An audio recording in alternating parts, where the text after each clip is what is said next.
রেগুলারের রান্নাবান্না ব্রেকফাস্ট পরের দিনে কি করব সেটা মোটামুটি আমি আগের দিন ভেবে রাখি, যাতে পরের দিন সকালবেলা থেকে পরপর যে কাজগুলো হয় সেটাতে তাড়াহুড়ো না হয়। তো ভেবে রেখেছিলাম যে ব্রেকফাস্টে ফ্রুটস ছিল আর একটু সাবু ভিজিয়ে রেখেছিলাম, সেটা টক দই দিয়ে খেয়েছি, ওটাই ছিল ব্রেকফাস্ট। আর মিমো তো স্কুল চলে গেছে, ওর আজকে ছিল নো ব্যাগ ডে, তো তাড়াতাড়ি ওর ছুটি ছিল, তাই ভাবলাম চিকেনটা ম্যারিনেট করে রেখে আর তারপর ওকে মধ্যিখানে একবার টুক করে গিয়ে নিয়ে চলে আসব। তো বাড়িতে বিরিয়ানি খুব একটা আমি করি না, খুব কমই করি, বেশিরভাগটাই কিনে খাই। কিন্তু যদি কোনো দিন বিরিয়ানি করি, যেমন সেদিনকেই করেছিলাম, তো খুব একটা স্পাইসেস আমি ইউজ করি না, মানে খুব রিচ করে হেভি করে আমি করি না।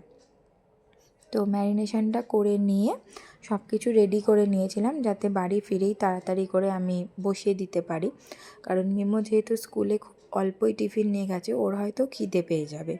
তো তাড়াহুড়ো করে চান করে ওই সাবুটা খেয়ে গেছিলাম ওকে আনতে, আর ওই রান্না করতে করতেই পেঁপেটাও খেয়ে নিলাম।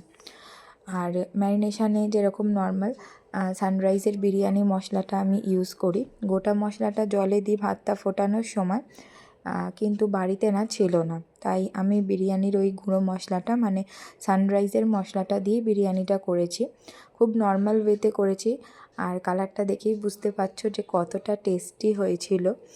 আর স্মেলও খুব কম, মানে কেওড়া জল, গোলাপ জল, মিঠা আতর খুব কম ইউজ করি আমি। আর কালার তো বাড়ির বিরিয়ানিতে আমি সেভাবে দিই না বলতে গেলে, যেমন এইবারেও দিইনি। তো এটাই ছিল আজকের ব্লগ, এখানেই শেষ করছি, টাটা।